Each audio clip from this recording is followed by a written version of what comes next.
Number one is stand-up comics, the only show that's one person away from a threesome. Here's looking at you, Jennifer Love Hewitt. I'm your host, El Baracho, joined by my co-host, Palmer 007. Hey everybody, Iron Man 3, M. Night Shyamalan called. He wants his terrible twists back. First off, this week we're going to talk about, this week, I should say, this episode's going to be about movie trailers, Dune specific.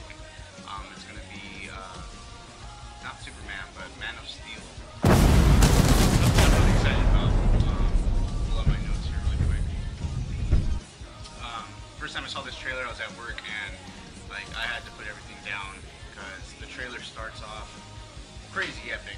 It's got Russell Crowe playing Jor-El, Superman's dad, sending his son off of exploding planet of Krypton.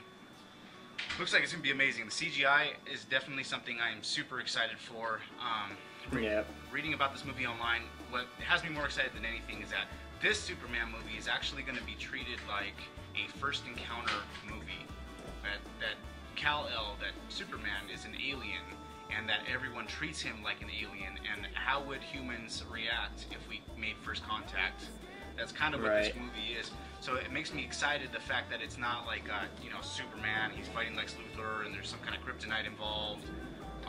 It looks really cool. It looks like dueling aliens, almost like Transformers, dueling aliens on another planet with General Zod, which leads me to my worry is that I don't think that General Zod is up to par with how epic this movie looks like it's going to be. You mean like his costume and everything, or no, what? Not his costume, just his character in general. He just doesn't seem very menacing. Like, he gets really mean in the trailer, but is that going to be enough to really like spark my interest? Well, have you seen both big trailers? Have you seen the one? You have? Yeah.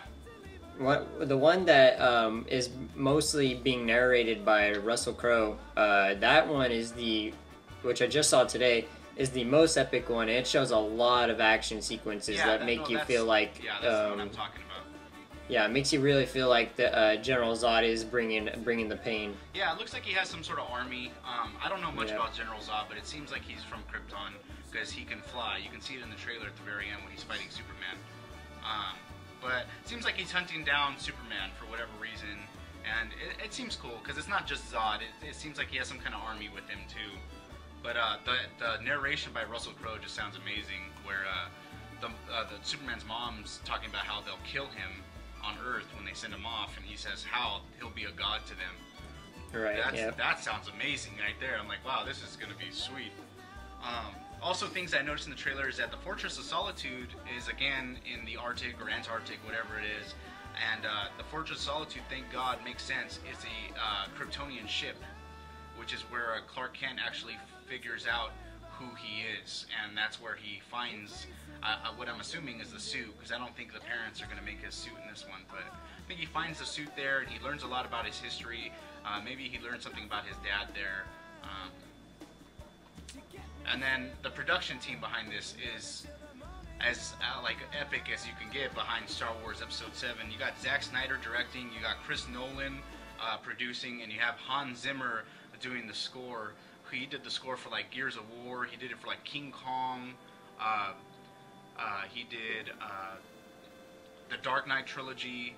He did like a lot of very big movies. So that epic Superman movie music that they got going on, it seems really well done, and it's because he's behind it. I've never heard. I actually like listening to music like scoring music from movies, which is just background music. And Hans Zimmer is up at the very top of just making something feel so epic. He did Inception, so I'm excited for that. But what? More importantly is Zack Snyder's directing it, which I think gives it its best chance at being he's not afraid to make a long movie, and he's also typically quite true to what's important to a source material. Yeah, so I'm excited for that. It also seems that when Clark Kent is growing up, He seems like a little bit of an outcast when he's like in his early 20s. I know he's at some shipping yard. It seems like he's trying to keep a low profile. It doesn't seem like he's a fisherman. Yeah, it doesn't seem like he wants to embrace exactly what he is. So I'm curious to see what it is that gets him to embrace that. Maybe it's Zod coming. Maybe that's when he gets interested in becoming what he is destined to be. But the trailer overall, this is the most epic trailer I've seen all year, I think. So my expectations for Superman is probably the only movie that I had above Iron Man 3. So and now it'll be pretty easy to top. Yeah, it'll be easy to top. I have no doubt that this is gonna be my favorite summer movie. I have no doubt. Yeah, I was pretty. You know, I'm a kind of anti-Superman. I think he's a little cliche, but so initially I wasn't too psyched, but now that I've seen these trailers, and every time I go to the theaters and see a trailer, I get pretty stoked. I think it's got everything going right for it. As long as he doesn't try and turn back time by flying around the planet in reverse, or reversing the rotation of the Earth, I think they can't go wrong. There's so much action in it.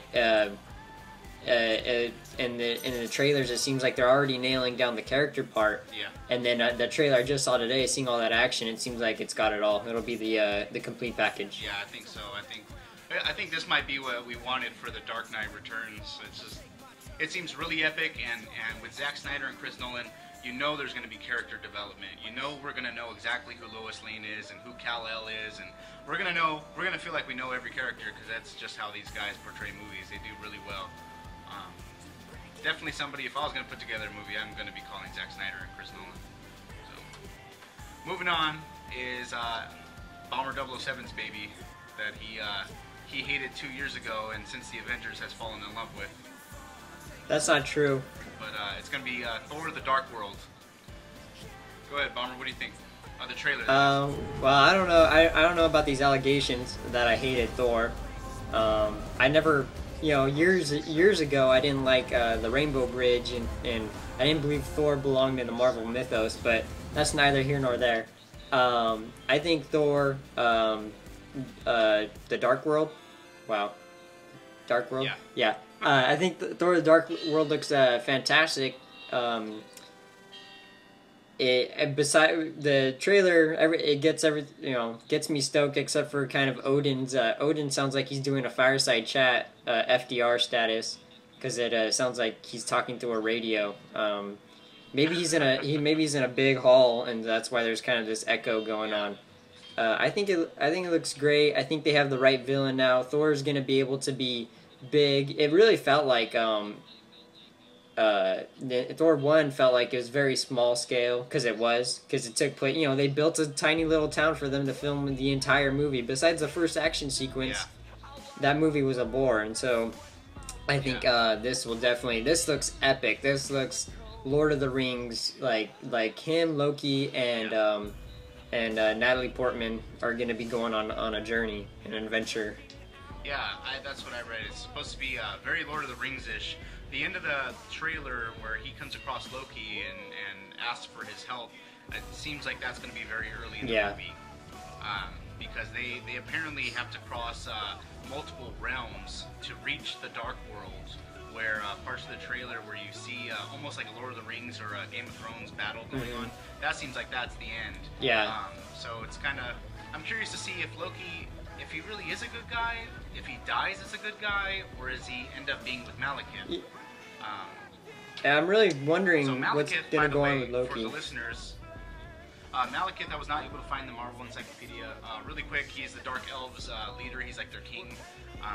He is Malekith the Accursed. He has powers where he can turn into other shapes, like other people. He's an illusionist.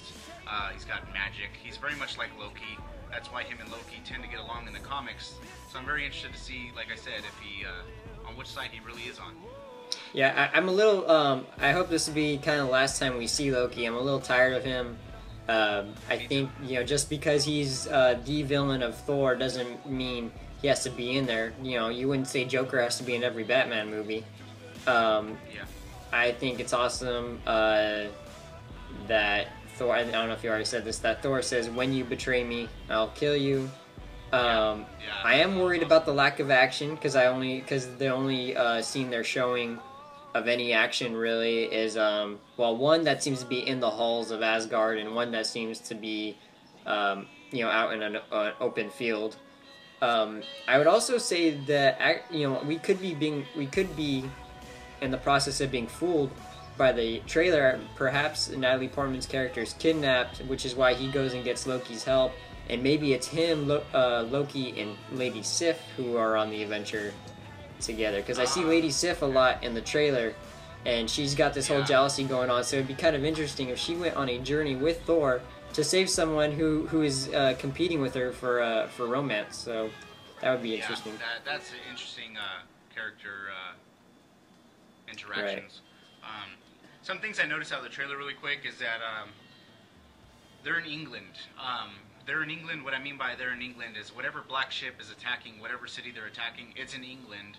And Natalie Portman is in England because when she first sees Thor in the trailer, she's beat up. She's got a cut on her face and stuff, so it looks like an attack went down, and then maybe Thor landed and, fought off whatever. And then you can see him fly away with Jane, which leads me to my next point is that looks like Thor can teleport somehow. He can go back and forth from Asgard. It's interesting. Is Odin doing that, or is the hammer doing that, or is there another Bifrost bridge that has been created? I think the Bifrost probably got rebuilt because that is like the little emblem that gets left on the ground when the Bifrost is used. Oh yeah, that's a good point. Also, other things I noticed is what was I gonna say? I don't know what else. Oh yeah, he has different suits. I noticed he has like 2 or 3 different suits he has on. I didn't really notice that. Maybe I was too entranced by his beautiful face that I didn't. I'm not trying to go all Iron Man or anything, but I think it's kind of neat how he has different suits. Oh, and what I was gonna point out is that the director for this movie has pointed out that we're gonna see Asgard on a street level because he said that one of the things that bothered him with the first Thor was when they were flying over the city and you could see Asgard, you couldn't see not one person. Yeah, a lot of the critics said that about it too. They said Asgard looks like it's dead, like nobody lives there. Yeah. So we're supposed to see like a marketplace kind of level where you actually see the Asgardians in their everyday life when they're not just fighting. Yeah, sounds good. So that's kind of neat. Yeah, I'm cool with that. That seems really cool. But after credit scene, please Marvel, give me a good after credit scene on this one. Not what happened in Iron Man, and I want to see something that alludes to the bigger picture here, and that's Avengers 2 with Thanos.